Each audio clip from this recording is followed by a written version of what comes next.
Hi guys, so I'm just going to do a video of an artwork request. I know this technically says visual request. I'm just going to treat it as an artwork request for this video's purposes. So the first thing you can either get an artwork request either just straight to artwork. It's gone straight to art. We don't need any visuals. It's gone straight to artwork kind of thing. Or you can get a request that says, can you set the artwork on the product that you've already visualized? If that's the case, then obviously it's a very simple, easy process. You just kind of have to ignore the first bit of this video, to be fair. But I'll speak you through it all anyway, so that's fine. So the first thing I'm going to do is I'm going to take the quote number and search that in our control panel. Quotes, search all quotes. This is just to check that the quote number matches the email, like everything's as expected. So then when they send the quote, the codes are right, because obviously it is easy to slightly mix up the numbers, so it's just checking it really. So we can see that this says UCL and the product name is also on the quote as well here. So first thing I'm going to do is I'm going to make a folder for this job. So we've all got libraries of folders of different clients and stuff, so I'm just going to copy this. So I'm going to need to find who the client is and then post in the quote number, and then as well click and drag any of the attachments into the folder, so then they're all saved there in case something happens to the email, it gets lost or something, or you have all the attachments that you could need. So I would then go and look up the product. If you click the little eye here, you've got the product name code, the supplier's code as well, which is what you'll need to put into their website, who the supplier is, and the supplier's email if you ever need it. This is more for like if you don't have print areas or stuff like that, it's always handy to have. But yeah, so what we need to just take is a product code here, and then we're going to go to the supplier's website. Now each supplier's website is completely different, so it's so easy to get a bit lost with it, but a lot of the time, a lot of them are being quite a lot better now. We have templates online, or at least all the information online, so when setting artwork it is a bit easier.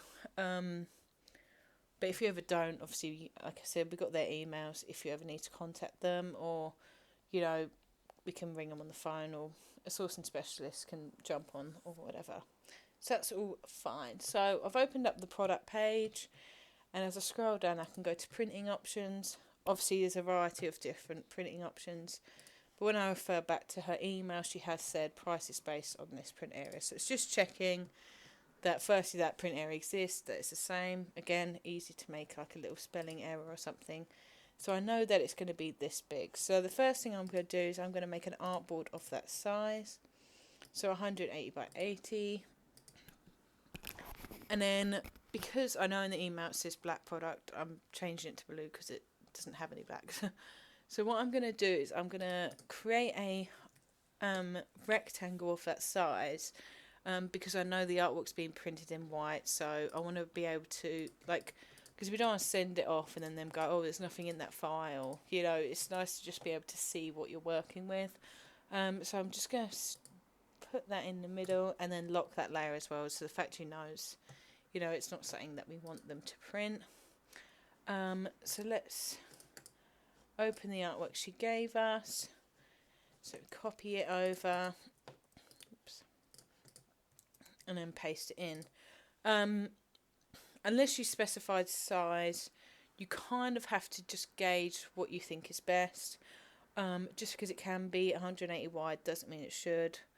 You kind of just got to think what looks good. Like with a wraps, I always think as long as you've got a bit of a wrap but not too much, it's fine, because I think you want all of the logo to be able to be read pretty much from one angle without having to turn the whole thing. Obviously every client's different. Some people would rather you wrap the whole thing round, some people would rather you have it like less than the width of the product and stuff like that. But in this case I'm just going to set the artwork to 100 wide. I think that's a nice amount. It slightly curves but not too much. And I'm going to use the line tools up here just to make sure that it's in the centre. Now, we always save an editable file as well. Obviously, this is more in the case of text, where we don't have any text on here. Well, not like editable text, I mean. We don't need to worry too much about that. But if, for example, they said, oh, can you make sure to add our website underneath or something like that, then I would just, so I'd make a text box and then I'd put in ucl.co.uk. I look up their font, which is always super important to make sure you use the right font for each client.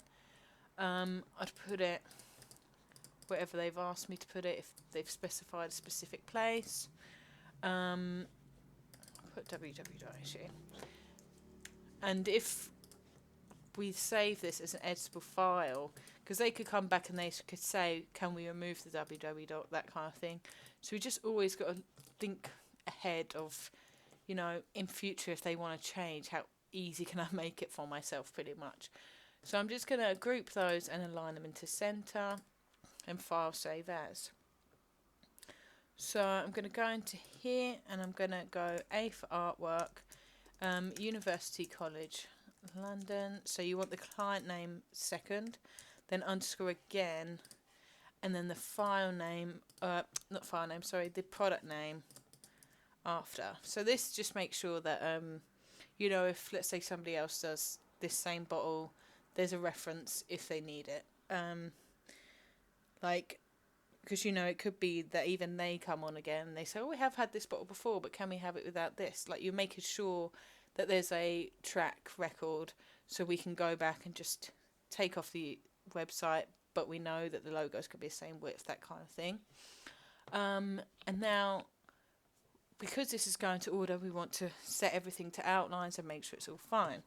So what I would do is I would actually ungroup this, center, make sure everything's in the center, and then object, type, create outlines, and then put this in the center. It's easy with text. If you have a space in the text box at any point, it can mess up your alignment, which is why I've separated the two, just so I can align them properly.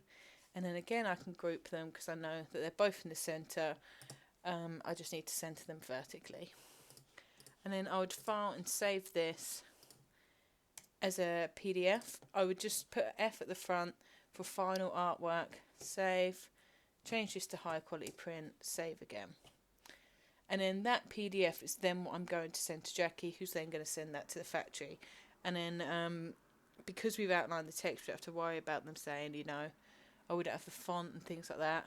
So it's just making sure that all your text is outlined, everything's grouped, everything's the colour it's meant to be, and just that everything's print ready pretty much. But we have got checklists, we've got things like that if you ever need. And then, yeah, should be good to go.